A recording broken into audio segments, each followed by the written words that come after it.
6 of our Ashura program. Before we begin our program, I'd like to welcome our dear brother Hussein Assaf to recite some words of the Holy Quran. بعد الصلاة على محمد وآل محمد.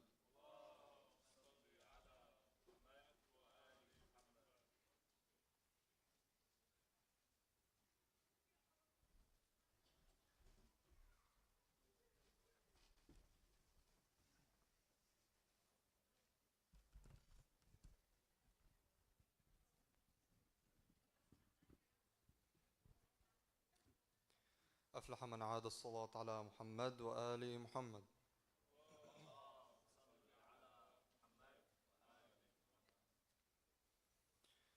أعوذ بالله من الشيطان الرجيم.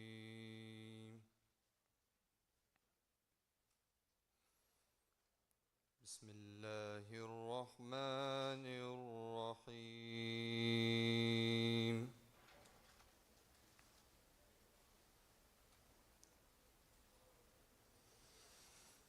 وهو الذي في السماء إله وفي الأرض إله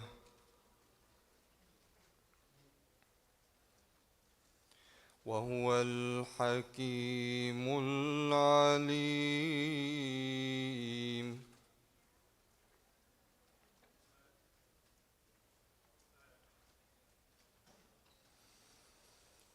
وهو الذي في السماء إله وفي الأرض إله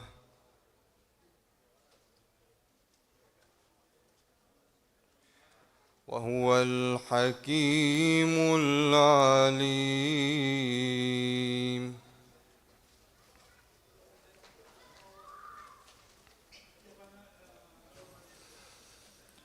وتبارك الذي له ملك السماوات والأرض وما بينهما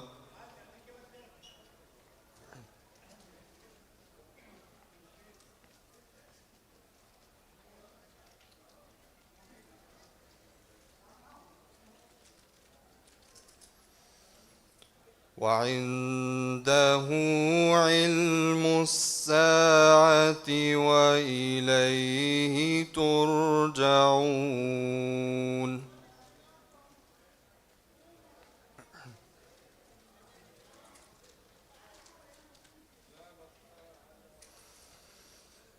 ولا يملك الذين يدعون من دونه الشفاعة إلا من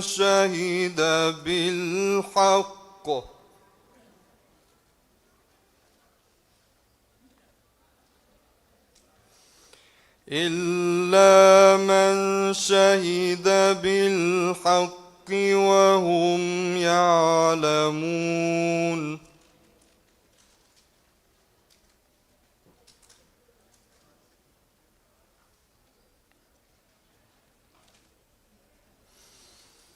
ولا يملك الذين يدعون من دونه الشفاعة إلا من شهد بالحق وهم يعلمون.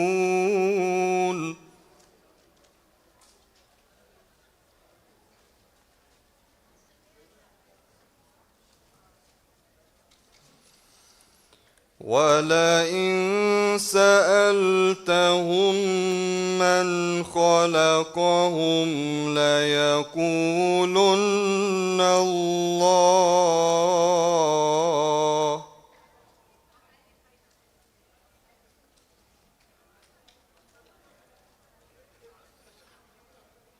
فأنى يؤفكون.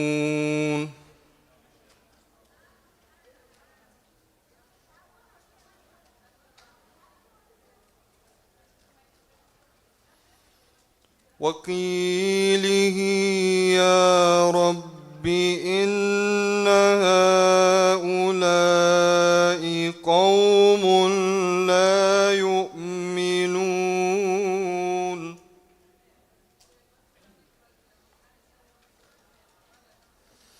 فاصفح عنهم وقل سلام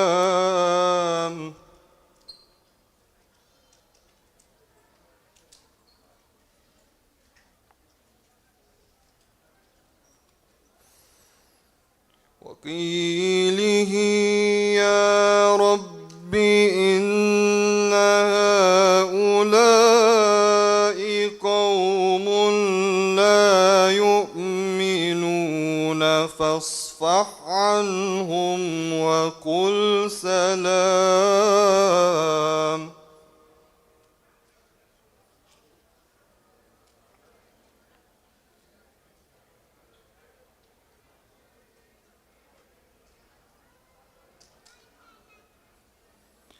فاصفح عنهم وقل سلام فسوف يعلمون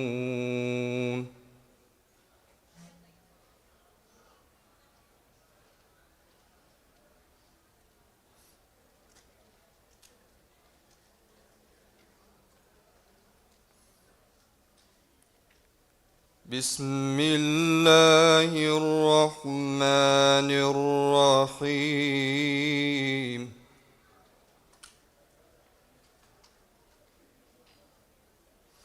إنا أعطيناك الكوثر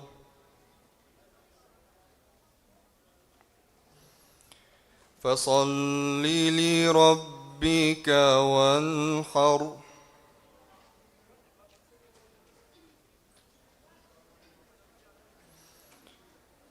إن شانئك هو الأبتر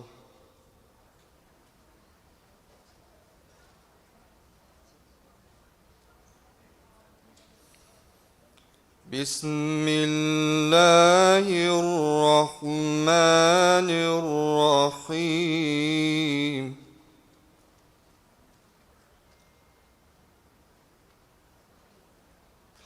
إذا جاء نصر الله والفتح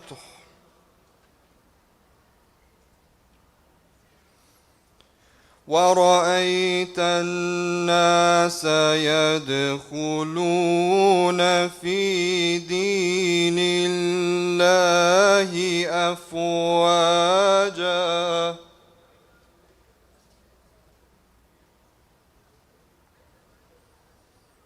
فسبح بحمد ربك واستغفره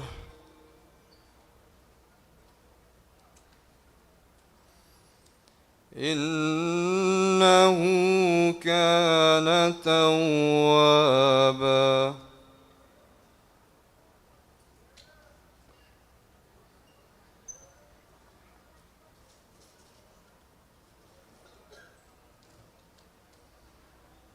بسم الله الرحمن الرحيم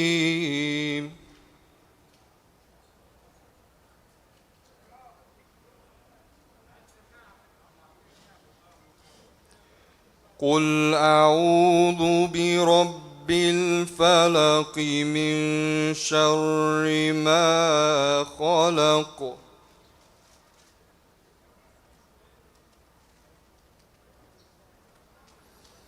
ومن شر غاسق إذا وقب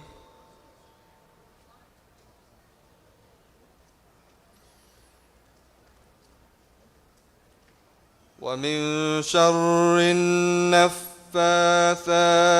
في العقد ومن شر حاسد إذا حسد صدق الله العلي العظيم. الفاتحة. تسبق الصلاة على محمد وآل محمد.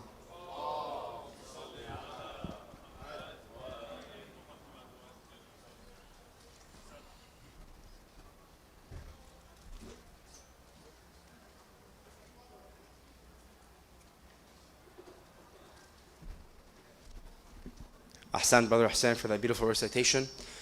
If we can all please recite another loud salawat ala Muhammad wa ali Muhammad. Allahumma salli Muhammad wa ali Muhammad. أعوذ بالله السميع العليم من شر الشيطان اللعين الرجيم. بسم الله الرحمن الرحيم وصلى الله على سيدنا محمد وعلى أهل بيته الطيبين الطاهرين. صلي على محمد وآل محمد. Assalamu alaikum again, sisters and brothers.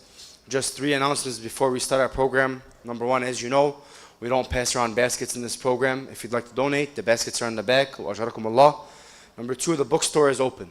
So the bookstore is open from 8 to 10.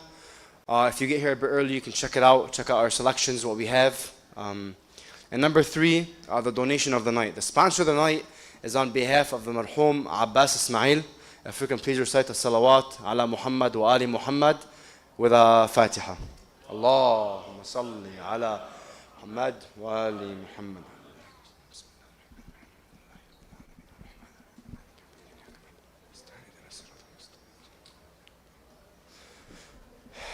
Without further ado, I'd like to welcome our dear respected scholar and brother to discuss gender interactions in America. Please help me welcome Sayyid Ali al-Musawi with 3 loud salawat ala Muhammad wa ali Muhammad.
أعوذ بالله من شر الشيطان الرجيم. بسم الله الرحمن الرحيم. الحمد لله رب العالمين والصلاة والسلام على سيدنا ونبينا أبي القاسم محمد. اللهم صل على محمد وآل محمد وعجل فرجهم. Assalamu alaikum wa rahmatullah. Last night we briefly touched upon the betrayal of Muslim ibn Aqil at the hands of the people of Kufa. And I think it's an integral part that every single year during Muharram we go over the story of Imam al-Hussein and we go over the betrayal of the people of Kufa towards him. In reality, you can't go through a month of Muharram without discussing at least how disloyal the Kufans were to the Imam. And we tend to speak ill about them. In fact, sometimes amongst one another, we say, don't be like the people of Kufa. Sometimes brothers, they want to go hang out. Somebody doesn't want to go. They say, don't be like the people of Kufa. Come with us, join us, be loyal to us. But one of the things that we oftentimes don't pick up on is that we are looking at the people of Kufa as a people that lived 1400 years ago. And today, of course, we are a different group of people. We are loyal and we are going to be loyal to our Imam. But if someone studies Ahlul Kufa in detail, you look at the history books, you study the narrations, you look at the people that they were, we would realize that the story of Ahlul Kufa is actually potentially our story. What do I mean by that? That when I look at the people of Kufa, what happens to them? They say that we are going to be with you, Ya Aba Abdullah al-Hussein. They write letters to him, they call the Imam to him. Muslim ibn Aqil comes. When Muslim ibn Aqil comes, they join him. And then something happens which happens often in history. A man by the name of Ibn Ziyad enters into the city and he begins to threaten the people with the power of Yazid's army.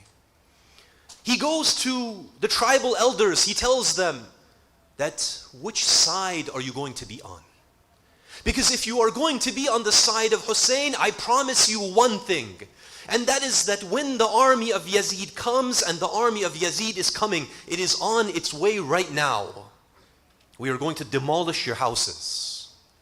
We are going to execute you. We are going to exile you. You see that wife of yours who is sitting at home, she is going to be homeless, begging barefoot on the side of the streets. You see your children, those same children that you love, they're going to be orphans, going to one person and another person for just a few scraps so they can have food to eat. You're going to be crushed. You're going to be killed. Everything that you have worked for the past 40, 50 years, it is going to be ruined. Which side are you on? And for some, it was a question of money. That you want power, you want position. You haven't been able to make what you wanted to make thus far. There's no problem. Yazid has deep pockets. However much money you want, we will give you money. If you want power, we will give you power. For those who had tribes that were competing with one another, they would instigate tribe against tribe. Ibn Ziyad was a master of this craft. And so the Kufans, when they begin to see the army of Yazid is coming, the danger is real. We may be crushed, our wives may be made widows, our children orphans. They came to the conclusion that they were not willing to sacrifice.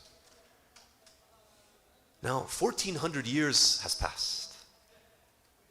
But this is a question that I ask myself, that if I was in their situation, what would I have done? Today we get little hints. Of course, we are not in the time of this major battle and major war, but today I get a little bit of a hint that if my life was under threat, if I could potentially face jail, if I could potentially lose my job, my career, the one that I have been working for so many years, I need to be silent. It's too dangerous. Just sit on the sidelines. Be quiet. The danger will pass. Which side am I on? Because one of the things that we realize is that when Imam Sahib al-Asri was Zaman comes, what has happened during the time of Imam Hussein is going to seem easy. It's nothing. It was a small battle. When the Imam comes, alayhi salam, the situation is going to be even more difficult. And the same tests which Ahlul Kufa were placed under, I am also going to be placed under. It's always a question that, which way am I leaning? Do I lean more towards dunya? Or do I lean more towards Allah and His Ahlul Bayt? Am I more concerned about the things of this world? By the way, we can tell by seeing where our minds and our hearts are mostly at. We all love Allah, we all love the Ahlul Bayt. But on a day-to-day basis, where is my heart at? Which thing am I most focused upon? I can tell which direction I am leaning and possibly what direction I will lean when my Imam alayhi salam returns. Allah has given us time, He's given us opportunities. And on nights like these, there is this question that, which side am I leaning on right now? And what do I need to fix so that when the time comes, I can be ready to be with my Imam? Inshallah, Allah subhanahu wa ta'ala will give us all the tawfiq to be from the closest companions of our Imam, inshallah. The topic for tonight, and alhamdulillah, tonight we're not going to do two topics. The last two nights we had a little bit left from the previous nights. Tonight, inshallah, we're going to focus on a single topic. And that is the topic of gender interactions, particularly in the West. One of the things that is clear is that when I look at the religion of Islam, Islam has a categorization which is created for human beings. One category is that it says there are individuals to whom you are mahram and they are mahram to you. And then it says there are another category of individuals that are considered to be non-mahrams. Now, mahram, I'm sure all of us, we know the definition. It is those that are related to us by blood or by marriage. Those individuals like a mother, a sister, a brother, a father, a grandfather, an aunt, an uncle, a wife, a husband. These are individuals that are mahram. Whereas everyone outside of this circle is considered to be a non-mahram. There was a situation one time, there was a picnic, and this was a non-masjid event. And so in this picnic, it was a little bit more relaxed. There was religious people, there was semi-religious people, there was irreligious people. It was a very mixed crowd. And in this gathering, there was one of the brothers, he was kind of on the periphery, and a sister came up and she gave him a hug. So she gave him a hug, and there was another brother there. He looks at that brother, and by the way, we have some individuals, we call them the haram police. Now, there's nothing wrong with haram police. In fact, every society needs police. But there's no question that whenever you see a police officer, you get a little bit nervous. I don't know about you, but even if I'm going 65 and the speed limit is 65, I feel like he's still going to pull me over. Haram police, they're present, they're prevalent everywhere. He looks at this and he says, brother, what you did was haram. Now, in my case, I had assumed what? I had assumed that it was a mahram. It was someone that was related to him. And this is an Islamic perspective, that whenever you see something, always assume the best. Some people, they always assume the worst. The brother said that, what do you mean mahram? I don't know what that means. He says, who was that lady that you just hugged? He said, that was my cousin. He says, see, I told you it was haram. What you did was a haram action. He says, but it was like my cousin. We're like sisters. It's like brother and sister. That's how I see her. And the haram police brother, he says, it doesn't matter. That a cousin is still a cousin. Now, one of the things that is common in our culture, and sometimes sisters approach and they say, Sayyid, we are looking for a husband. Now, if I don't have any options, what do I recommend? And I've stopped recommending this after I've seen the reaction, is I always say, do you happen to have any cousins back home in the village? Right? This is always a go-to answer. Now, the reaction that the sisters give is one of horror, that, they see a cousin like a brother. This is what is common in Western culture, by the way. As Westerners, we tend to see cousin marriages and cousin relationships. We see them as a brother to us, a sister to us.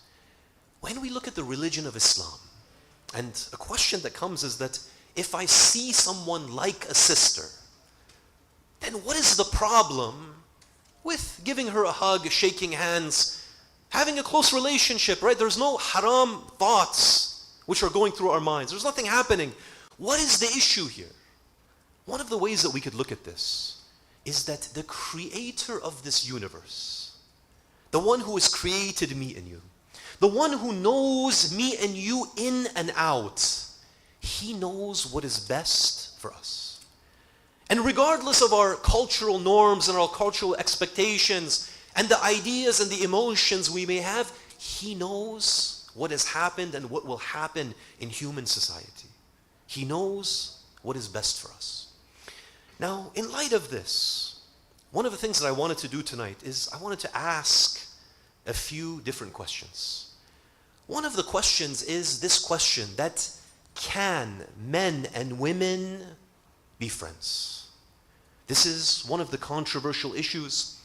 And when I look at the wider society, when I look at American society, there's no question that the answer that the average Christian, the average American, the average Jew, they will say there is no problem with male and female being friends. When I look at the society, this idea of mahram and non-mahram, in fact, it doesn't even exist. It doesn't even enter into the minds of the average Christian American, for example. That when you tell them that, by the way, there is something called mahram, there is something called non-mahram, they would look at you like you're an alien. What does that mean? And ever since the age of 11, 12, 13, it's very common. We see that people begin to have friends from the opposite gender. And this continues even after marriage. It's very common, especially in places like California. You will see a woman who has been married, she has a husband, she has children, but she says that my best friend is a man. And in fact, she goes and she spends time with him in private. By the way, this is a very common issue. If you go on Reddit, for some reason these things keep popping up on my feed. That my wife, we've been married for 10 years, we have 2 kids. She says that she has a best friend, and I feel kind of suspicious, but I'm afraid to say anything. When I say anything, what does she say? She says, you're trying to be controlling. These are common American problems. When we look at the society that we are in, it is a society that does not recognize this issue of halal and haram, this issue of mahram and non-mahram. By the way, this is a failure of Christianity, it is a failure of Judaism, and only Islam as a religion is standing where it actually has rules regulating human behavior. To this very day, no other religion is standing that says this is how we should behave with people of the opposite gender. It doesn't really exist other than within Islam. Now, going to the question of, can men and women be friends? Many people will approach and they will say, Sayyid, I have a friend that is from the opposite gender. And by the way, when we sit and we spend time together, we go to a coffee shop together, not a single haram thought crosses our minds. Now, subhanAllah, that when someone is telling you this, it's very apparent that they can read minds. Because they can read the mind of the other person as well, not only themselves. The question that they say is that, what is the problem with having friends of the opposite gender when there is no incorrect thoughts, there's no improper thoughts in our minds? Now, tonight I'm going to give you the raw truth, and sometimes we ignore the raw truth and we live kind of in a land of fantasy because the truth is sometimes difficult to bear. When we look at biology, forget about religion. Let's put religion aside for a moment. When we look at biology, biologically, when a man and a woman get together, there is no question that if you give them enough time, they are spending private moments together. They are discussing deep issues with one another. When they have a problem within their marriage, within their life, they confide with one another. There is no question that if you give it enough time, there is going to be feelings and emotions on at least one side, if not both sides. By the way, we see this all the time. Within American culture, when you look, you see so many people that it begins with friendship, they begin to have problems within their marriage, they begin to confide with that individual that has been their best friend for the last 10 or 20 years. Suddenly that relationship with the friend is now stronger than the relationship with the husband or the wife. The next thing that you know, divorce is on the horizon and a relationship has developed. This happens over and over and over and over again. And so we have to keep this in mind, that as human beings, there is always going to be that underlying emotion. Now, this is for the sisters, that many times sisters, they say that, wallahi, there is no incorrect thought in my mind. You know, you have these videos online, it's incredible to see this play out, where someone comes and they ask a Christian American, they say that, can men and women be friends? And usually women, they say, absolutely, there's no problem. And so they say that, for example, who is your best friend? They say that so-and-so. They say, call them and run this experiment. Some of you may have seen these videos. Ask them this question, that I have left my husband, we've been having issues, we got divorced, and I've been interested in you. And see what their reaction is going to be. That individual that never, there's no emotion, there's no feeling, there's no negative thoughts. In almost every single case, they realize that no, there was an underlying emotion, even though they have been friends for 10 or 20 years. The second question is that what is the harm if we have friendships with the opposite gender? And let's assume that yes, sometimes emotions are involved, feelings are involved. What is the problem with this? Number one, when we look at what Allah subhanahu wa ta'ala considers to be a sin, the first way of looking at a sin is what? A sin is something which damages my soul. So this is the first way of looking at a sin. Whenever I do a sin, I am literally committing a type of self-harm against my soul. One of the scholars, he mentioned a very beautiful point. He said every time you sin, imagine that you are taking a knife and you are plunging it into your physical body. What kind of damage would that do? Imagine someone takes a knife, they stick it into their stomach. They said a sin, it does the same thing to your soul. But because it's a soul, you don't recognize the damage that is being done to that soul. We don't see it. We don't sometimes feel it. But there is damage that is happening to our soul. This is why when Allah subhanahu wa ta'ala in our hadith, the Ahlul Bayt have said that when a man and a woman, they sit together in private, they are two individuals sitting in private, who is the third? They say it is none other than shaitan. Shaitan is there instigating, influencing, creating the grounds for haram.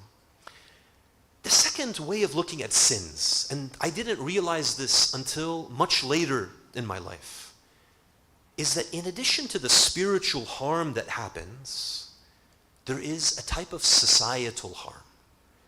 That many times we ask the question that why hijab?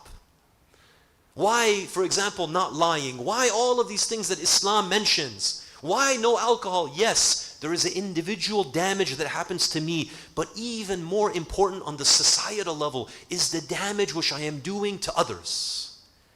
And what ends up happening is that the damage that is happening to a society, it increases generation after generation after generation.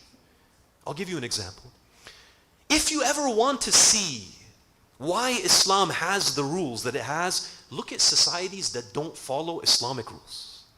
And so one of the things that I've done, I've looked at American society 100 years ago. If you look at American society, this country that we are living in right now, it was a very different world. Men and women, they had a lot of rules and regulations in terms of relationships. I don't know if you've seen old movies. If you look at old movies, we're talking about the early 1900s, maybe even the late 1900s. One of the things that you'll notice is that shaking hands, which is very common today, if you look in those movies, men would never offer to shake their hand of a woman unless the woman would offer first. It's incredible. Today, it's very common. Everyone sticks out their hand. 40 years ago, 50 years ago, it was considered disrespectful that if the woman doesn't want to shake hands, you will never be the first to offer. Go back and watch the movies which are in the 70s and the 80s, and you're going to see this. When we're looking at this issue of societal sin, when I look at American society, there was a time in which modest dress was part and parcel of American society. You know, there was a picture that I saw, it's stuck in my mind, that I think it was the 1950s, the 1940s, that at some beaches, they actually had what was known as a beach monitor. Now, you might be wondering, what in the world is a beach monitor? It was usually a man, the pictures that I've seen was a man, and they had a ruler, and their job was measuring women's swimsuits. Now, this seems like a very strange job. What in the world is he doing? But there was a rule that in certain beaches, you needed to wear modest swimwear. It was considered indecent to have beyond a certain type of swimwear. And so literally, there was an individual that would measure to make sure that not too much leg was showing. Basically, The majority of the leg needed to be covered. Now, when we look at the 1950s, the 1960s, we begin to see changes in American society. Morality begins to dip, clothing and dress codes begin to dip, the relationship between men and women begins to go south, it becomes very loose. As we continue through American society, we reach the point today where literally the American family unit has been destroyed. If you look at America as a civilization, there is no such thing as the family unit now in the broader society. People are refusing to get married. When they get married, they refuse to have children. The number of children that people are having today is not enough to sustain the population that we have. Ask yourself this question: why are we here? Why are we here? Why are there so many foreigners in European countries? Is it out of the goodness of their heart that they said, we love all peoples, please, Bismillah, come into our countries? No. Number one, they needed cheap labor. Number two, the number of children that they are having is not enough to sustain their civilization. What we are watching today is a civilization in decline, a civilization that is doing suicide. There's no doubt about this. And by the way, the rise of people like Trump is a reaction to that. That people are looking, they're seeing their society changing, their values changing, but they don't realize the root of the problem is within their own culture. And so they import people from healthy cultures, cultures where family is important, where children are cherished. When I look at that sin that began to happen in the 1950s, the 1960s, the loosening of relationship norms, the loosening of dress codes, men and women now living together, there's no need for marriage. The end result is going to be seen now, and we're going to continue to see this decline as time goes on. When we look at sin, don't just say that this is between me and Allah subhanahu wa ta'ala. There is another aspect to sin, and that is the societal effects that these sins have generation after generation after generation.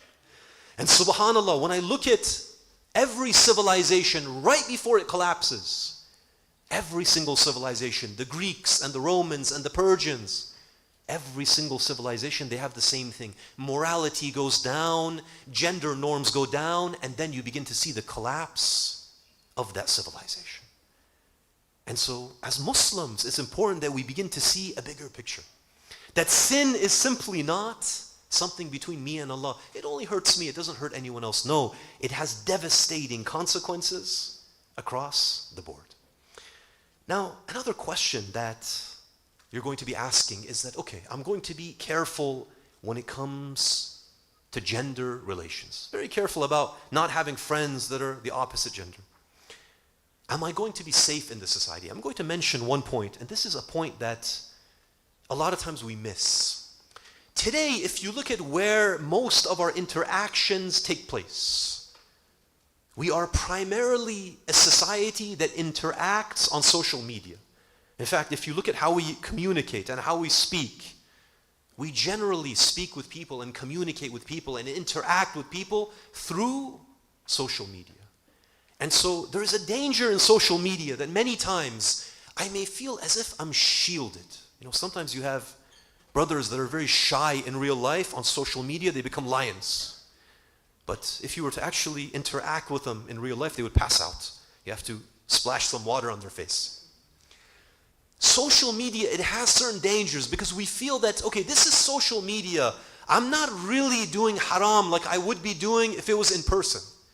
And so sometimes certain conversations, certain interactions, they take place, and we don't realize that this is just like real life. There's no difference between this and that. I have 2 points of advice, inshallah. Point one, and this is for my sisters, that whenever you post a picture online, always be conscious about who can view that picture. And know that if there is anything improper about that picture, if there is hijab lacking, if there's anything lacking, then you will share a portion of that sin as well. This is very important for us to keep this in mind. By the way, if you knew how many creepers there are online, I mean, it's like the Wild West. Sometimes, even as a man, I don't want to put my picture online. I don't know who's out there, right? I want to cover my face. But for the sisters, this is even more dangerous, just based on the types of people that are lurking out there. And so keep this in mind, that when I'm posting, the entire world is viewing. And so it's important to keep this in mind. And by the way, a question that comes up is that why do we even feel the need to post selfies? And this is brothers as well as sisters. Many times we post because we get likes. And when we get likes, we feel better about ourselves. It's a type of validation. As human beings, it's natural that I want to feel validated. I want to feel loved and respected. But the question that I have to ask is that, is social media a real form of love and respect and validation? You know, sometimes the brothers, they go to the gym for weeks and weeks and months, and they begin to build muscles, and they post a picture, and it's like 3-4 brothers saying, mashallah, nice biceps. Is that the type of validation that's really going to help me in life? Does it actually give me a better quality of life? Or no, it's just a dopamine hit and then I have to go about my day and nothing has changed.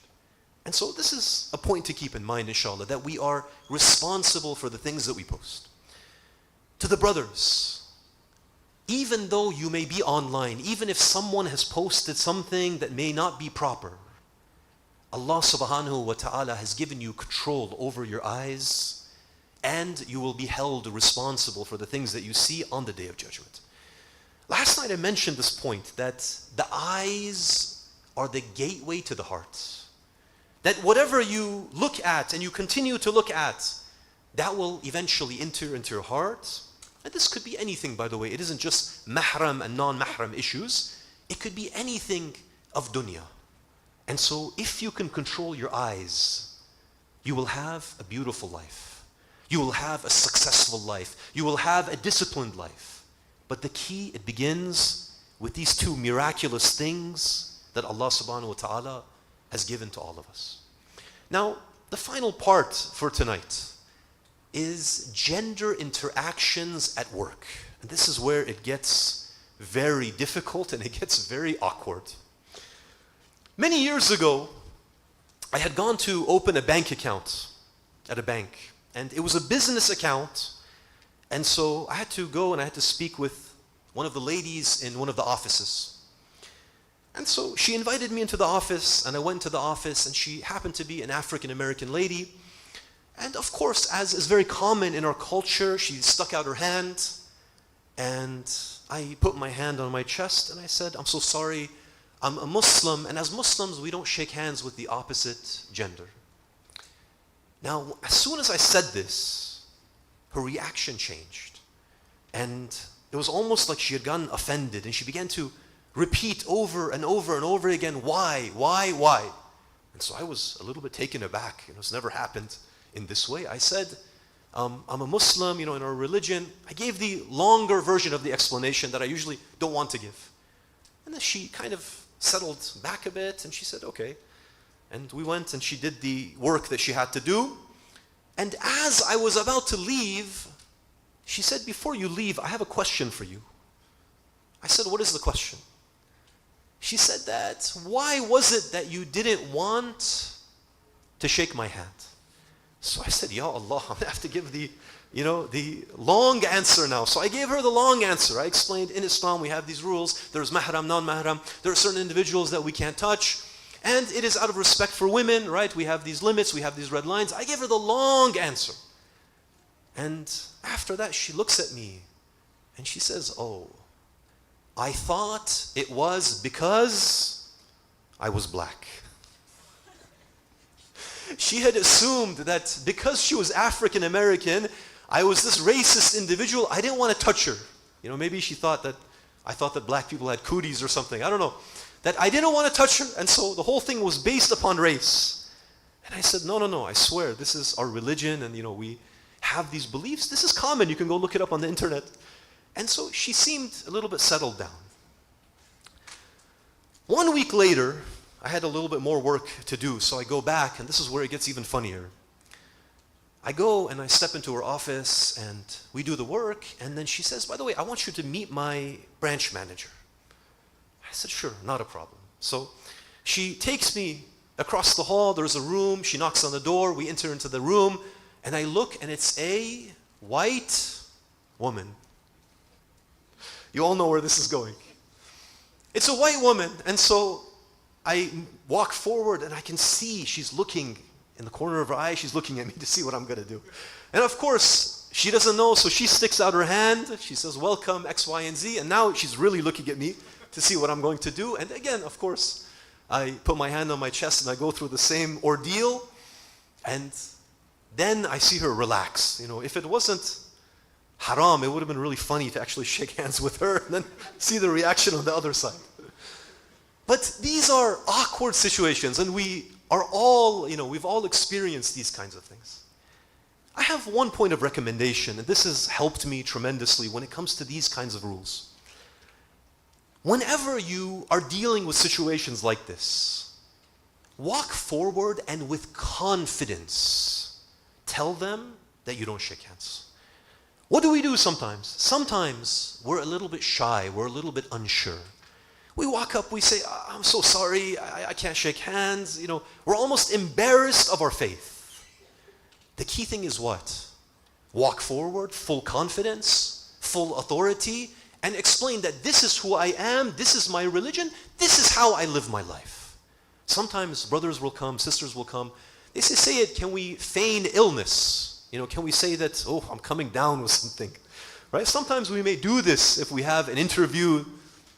We are afraid maybe I'm going to not get the job if I mention this. And you can do this, there's no issue.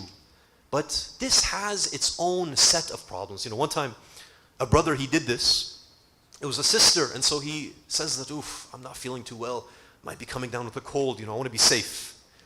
And then 20 minutes later, as he was speaking and whatnot, another man came in, and then he completely forgot that he was supposed to have a cold. And so he went forward and shook hands with him. This has its own issues. And so my first point of advice is approach and have full confidence. Understand that this is your religion, this is your faith, and you have no need to accommodate to anyone else. They should accommodate to your religion and your belief system. And so we have to keep this in mind. And by the way, these are, I know, little things. It appears as little things. But the question I always ask myself is that if I don't have the courage and the confidence to do these little things, when my Imam comes alayhi salam, will I have the courage and the confidence to do the big things, to do the dangerous things? Every single day Allah gives us opportunities. He says these are the rules. These are for your own benefit. If you can do these things, you build up as a human being, and inshallah when your Imam comes, you can have the strength and the ability and the purity of becoming from his closest of companions and helpers, inshallah. Let us turn our hearts to Karbala. One of the things that we have been mentioning over the past few nights is the story of the companions. And one of the things that is clear is that when we are thinking about the tragedy of Karbala, on one hand, there is the sacrifice of Imam al-Hussein. Without Imam Hussein, Karbala would not be Karbala. But at the same time, there's no doubt that without the companions, without the ashab of Imam al-Hussein, Karbala would also not be Karbala. As we cry over the tragedy of what happens to Imam al-Hussein, we also cry over the tragedy of what happens to his loyal companions. Those men and those women who went with their Imam and they stood with their Imam no matter what happens. It's narrated that one of the scholars, and Shahid Mutahari, he mentions this in one of his books. He says one of the scholars, one night, he was reading and he sees that Imam al-Hussein, he says that no one had companions as loyal and as brave as my companions. This is one of the things which Imam Hussein says. He was proud of his companions. He relied on his companions. This scholar, he says that when I saw this and I read this, I thought to myself that the companions were good individuals, but they weren't that great. Perhaps in his heart he was thinking that I, as a scholar of Islam, a person that has given so much to this religion, if I had been with my Imam, I would have been one of the elite. He says, I thought about this for a little bit and I was convinced about it. And later that night, he says, I went and I fell asleep. He says that suddenly I realized that I was in a dream. I was having a dream. And in this dream, I suddenly looked around and I saw that I was on the plains of Karbala. Not only was I in the plains of Karbala, he says it was the day of Ashura. Not only was it the day of Ashura, he says I looked up at the sun and it was the time of Salah. We all know the story that during the time of Salah on the day of Ashura, the Imam is getting ready. He is battling these enemies of God. When the time of Salah comes, some of the companions, they come to him and they say, Ya Imam, it is time to pray. The Imam prays for them. They begin to form into formation. The enemy is still trying to fight them. The enemy doesn't even want to give them time to do a few rak'ahs of prayer. He says, I saw myself on the plains of Karbala. I am looking left and right. 30,000 enemies, swords, lances, archers, shields. They are thirsty for the blood of Abu Abdullah al-Hussein. He said, suddenly I looked, the time of Salah was there. Imam, he asks me that protect me and stand in front of me during the time of Salah. You all know the story that during the time of Salah, two individuals, two of the companions, they say, Ya Abu Abdullah, we will stand in front of you, we will protect you if anyone shoots any arrows towards your body. By the end of that Salah, those individuals, their bodies were filled with arrows. They fell down and they looked at the Imam. They said, Oh Imam, have we been loyal to you? Have we fulfilled our vows to you? The Imam, he says, you have indeed been loyal. You have fulfilled your vows to me. This man, he says that I was looking and my job was to prevent the arrows from hitting the body of Abu Abdullah. He says, I looked and the Imam, he says, Allahu Akbar. He begins his prayer. He begins to pray. He says, I was looking. I see one of the archers in a distance. He begins to pull back his arrow. He says, I see that arrow flying towards me. The arrow is traveling. I can see the glint of the sun on the steel. It is coming in my direction. He says, no matter how much I tried, I moved my body at the last moment and I felt the arrow hit the body of Abu Abdullah al-Hussein. Imagine how that must have felt like, that you couldn't protect your Imam. Why? Because the love that you had for yourself was more than the love that you had for the Imam. He says, I looked in the distance, there was another man, another individual. I see him drawing back his arrow, his bow. The arrow begins to travel in the air. It is coming towards me. This time I said, I will stand here firm. I will protect my Imam. He says, during the last moment, suddenly I couldn't bear it. I couldn't feel that arrow hitting my body. He says, I moved out of the way. And again, he says, I felt the arrow striking the body of my Imam. He says, suddenly I woke up from that dream and I realized that truly the companions of Hussein were the best of companions. And he says that I realized that the person who I thought I was, the bravery that I thought I had, the courage that I thought I had, my sense of self-sacrifice that I thought I had, I realized that I didn't have the qualities that I needed to truly protect my Imam at the highest of levels. My brothers and sisters, the question that we ask ourselves on a night like this is that what are the qualities that we have within ourselves?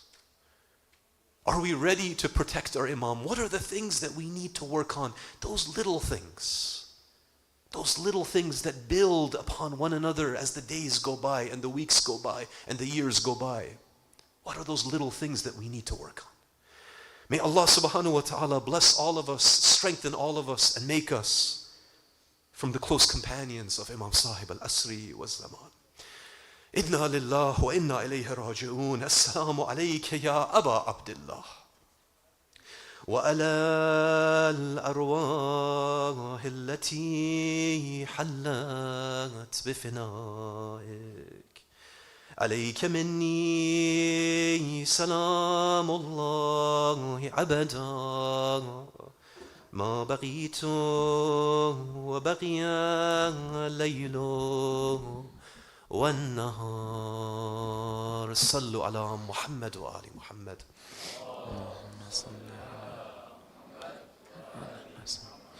أعوذ بالله من الشيطان الرجيم. بسم الله الرحمن الرحيم.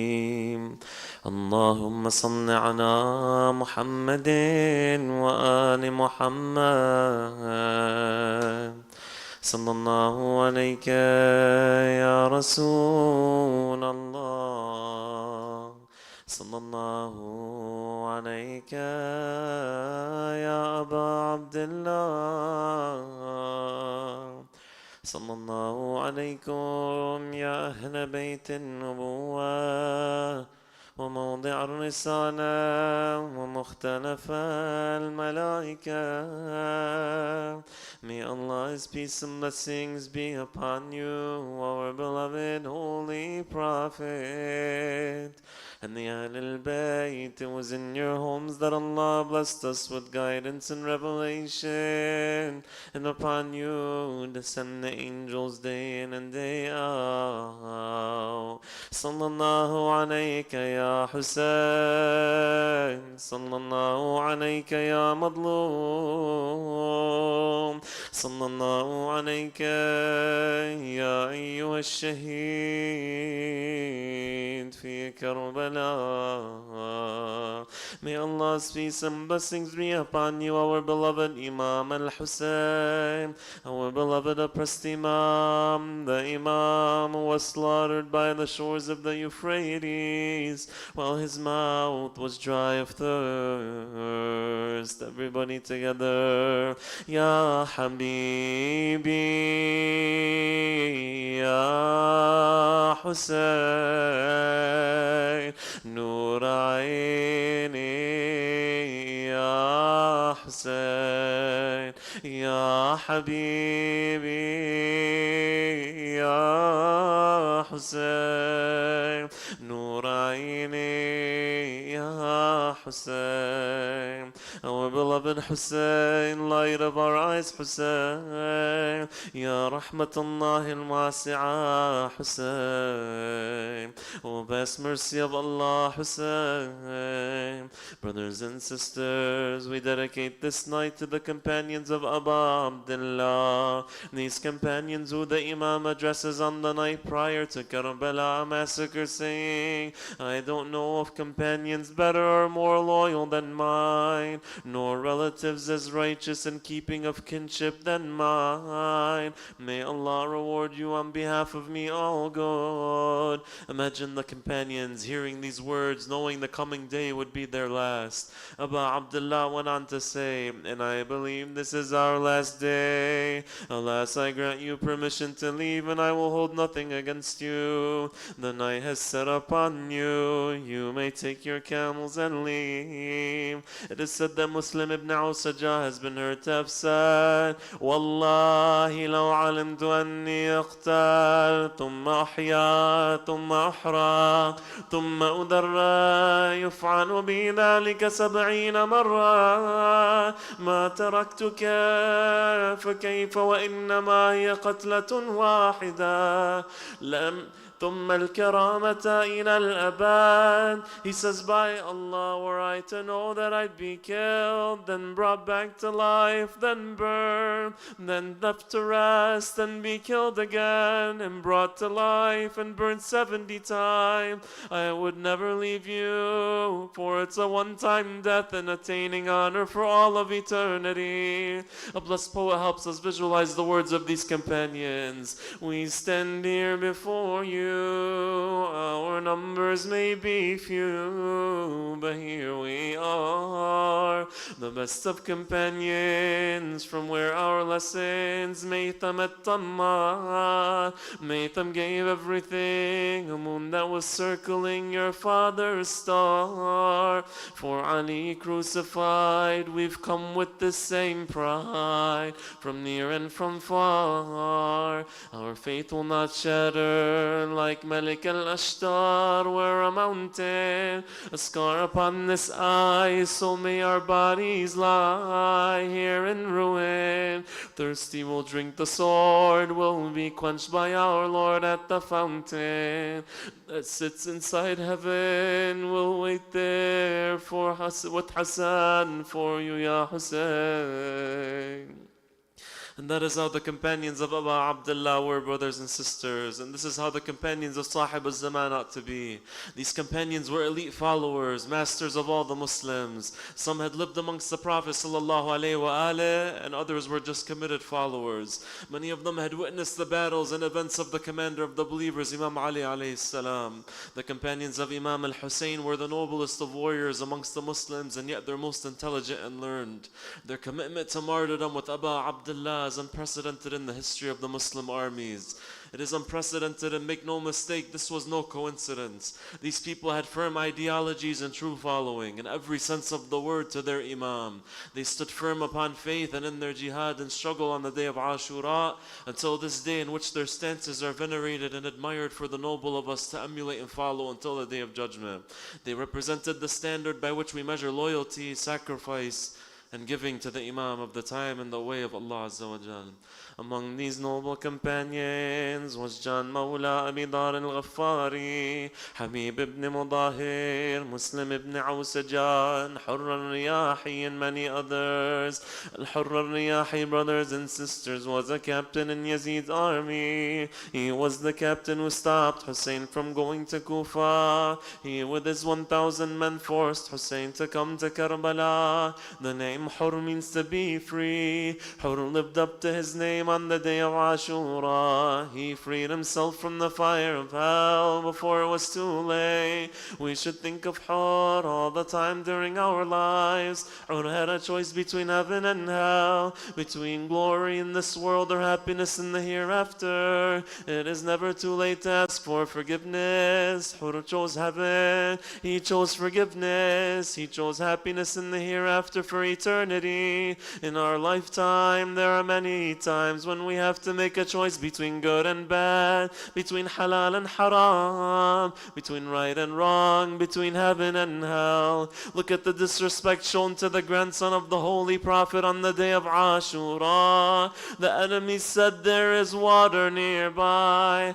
Dogs and pigs may drink from it, even wolves may take from it, but you cannot have a drop from this water. Hurr was very restless, and he is for sure thinking what a great mistake he had made by stopping Hussein in Karbala, as if his heart is screaming, what have I done? Why did I put the son of Fatima in this position? Will Hussein forgive me? Will Allah forgive me? The 10th of Muharram arrives. It was very early in the morning. Horses in Yazid's camp were hot and uncomfortable. They were jumping up and down. They couldn't keep their hooves on the ground because it was so hot. Yazid's soldiers poured buckets of water on the horses' hoofs to cool them and calm them down. Hurr watched as gallons of water are poured on the horses. He couldn't take it anymore. Maybe he's thinking in this moment, so much water for the animals,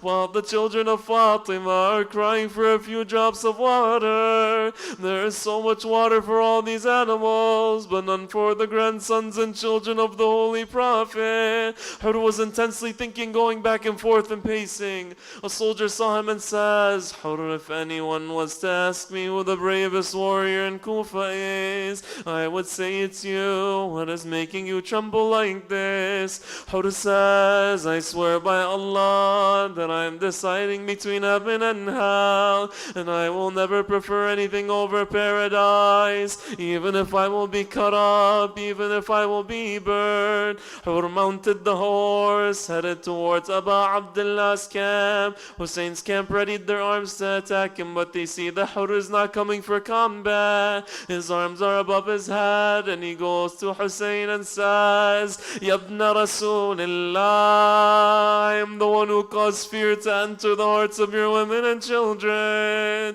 Is there any way that I can be forgiven? It is said that Abu Abdullah calls out with any hesitation, saying, yes, Allah has forgiven you, Ya Hur. Allah is Arhamur Rahimeen. He is the most merciful and always waiting for us to turn back to Him.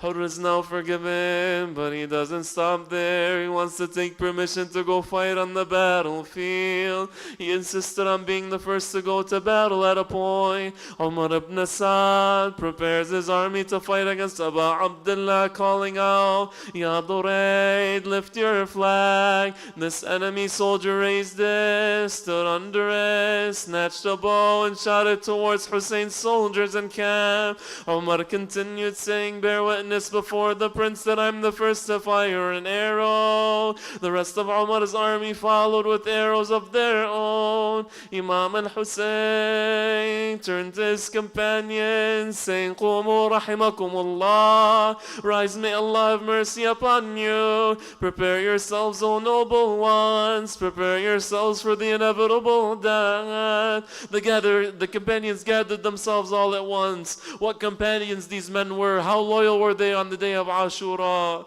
Even at the time of Salat, while Abu Abdullah is leading the prayer, you have companions standing in front of their Imam, knowing that so many arrows are coming into them. They stand in the way, protecting their Imam, shielding their Imam. We pray that we can defend the Imam of our own time like these companions protected the Imam, giving their lives for the sake of the Imam and for the sake of Islam. A time comes in the battle when Abu Abdullah gave permission to Hur. Imam al-Hussein himself mounted Hur on his horse in some narrations. Hur goes to the battlefield. He was a strong and brave man. He fought the enemy bravely. He sent many of Yazid's men to death. But it is said that eventually Hur comes off his horse, severely wounded from all the enemy attacks. He called out for Hussein, Mawlai, Mawlai, come quickly, master, come see me, let me see you for the last time. Hur is in his last breath on the day of Ashura. One narration says that Abu Abdullah placed Hur's head in his lap. Fi aman Allah, Hur, go Hur. My grandfather is waiting for you. My mother and father are waiting for you. We will be joining you soon in heaven. Fi aman Allah, ya Hur. Ajarakum Allah. The holy soul of Hur departs on the plains of Karbala. Imam al-Hussein, with tears in his eyes, makes a prayer for Hur, asking Allah to forgive him in this moment.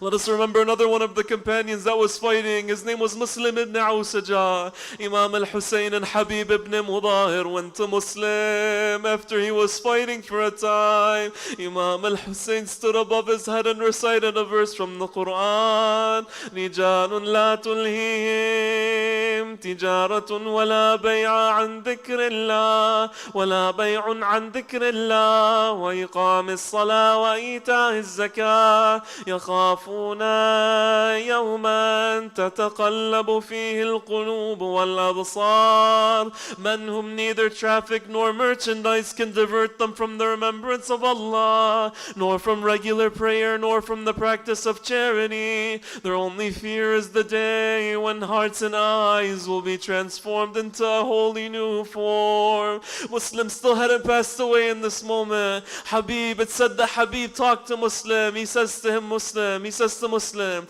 Ya Muslim, it pains me to see you in your tragedy. Bear tidings of heaven, Ya Muslim. Muslim ibn Awsaja replies to Habib. He says, may Allah give you goodness, my brother. Habib then said to him, had I not known that I'm in the same position as you, I would have wished that you asked me what you wish. Muslim opened his eyes and pointed to Abu Abdullah. He says, Ya Habib, usika bihada. Ya Habib, I entrust you to this person to do all good to him. Fight on his behalf and do not fail in aiding him. This Habib, brothers and sisters, he fought with Hussein until glory. How can we forget Habib ibn Mudahir? Imam al-Hussein said to him at one point in Karbala, he tells him, Ya Habib, have you remembered your family and homelands?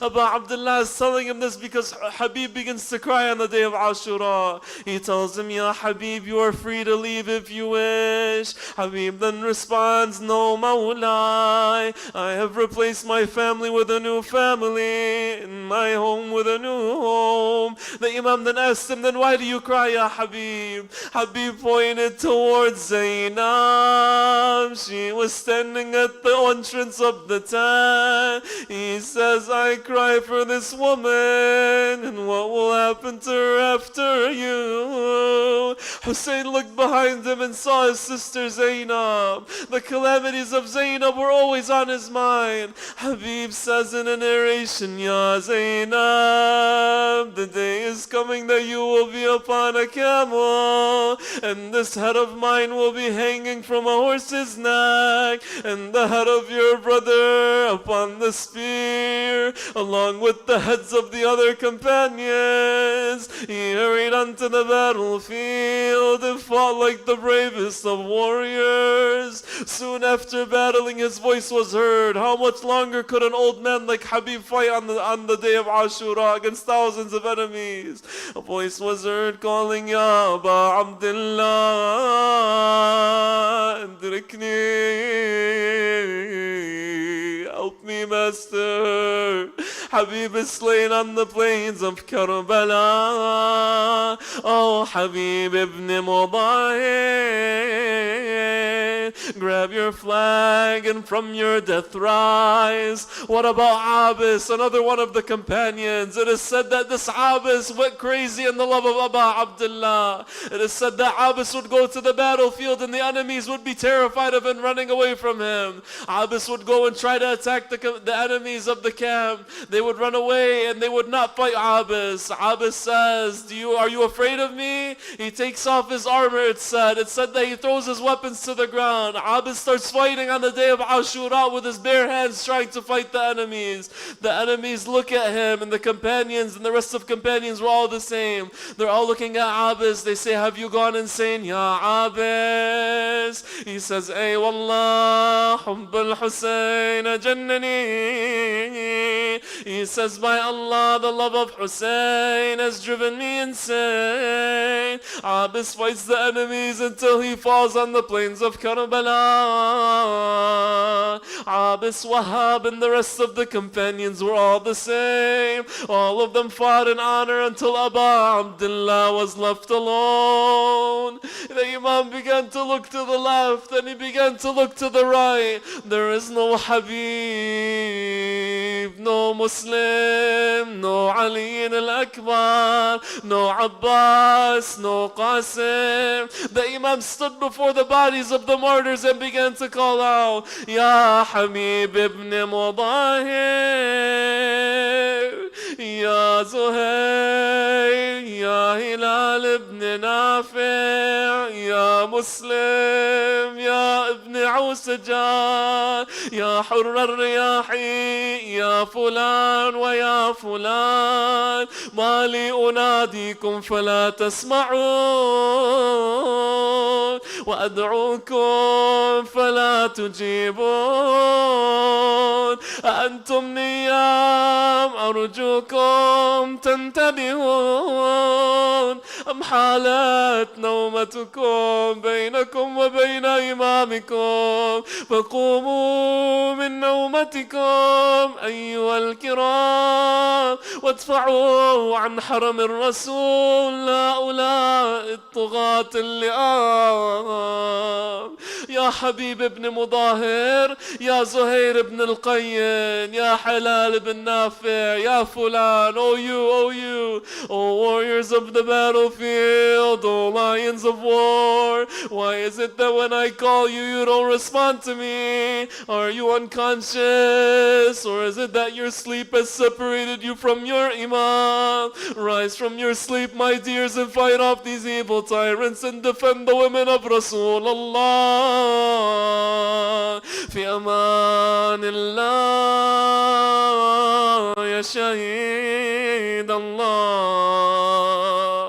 في أمان الله يا حبيب الله. Everybody address each companion.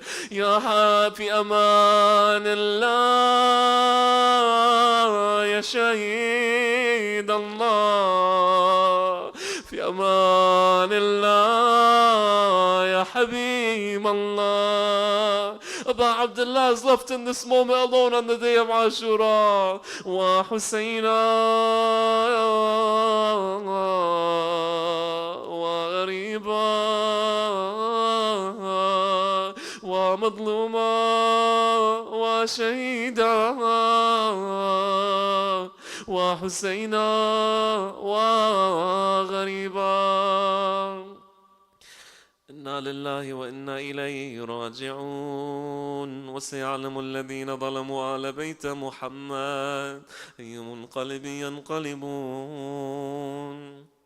To Allah we belong, and to Him is our return, and soon the aggressors will know what change their affairs will take, and the end times will be for the righteous. Everybody together. يا حسين سلام من قلوب أنت فيها.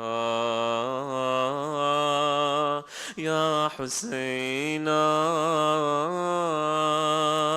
سلام من قلوب أنت فيها. يا حسين لك الأرواح طرا نفتديها. يا حسين peace be upon you from all the hearts you are in. Ya Husayna, peace be upon you from all the hearts that you are in. Ya Allah, by the right of Hussein, by the thirst of Hussein, by the name of Hussein, Ya Allah, we ask you to forgive our sins. We ask you to allow us to shed tears and make a change through these majalis. We ask you to give us a good end on the path of truth. We ask you to fill our hearts with the love of Muhammad and the family of Muhammad. We ask you to cure our sick ones and forgive our deceased, Ya Allah. We ask you to bring victory and relief to the oppressed around the world, specifically in Palestine, Ya Allah. We ask you to hasten the return of our Master Sahib al-Asri wa Zaman, and to make us amongst his loyal supporters, Ya Allah. Birahmatika Ya Arhamar Rahimin. Wa sallallahu ala Sayyidina Muhammadin wa alihi at-tahirin.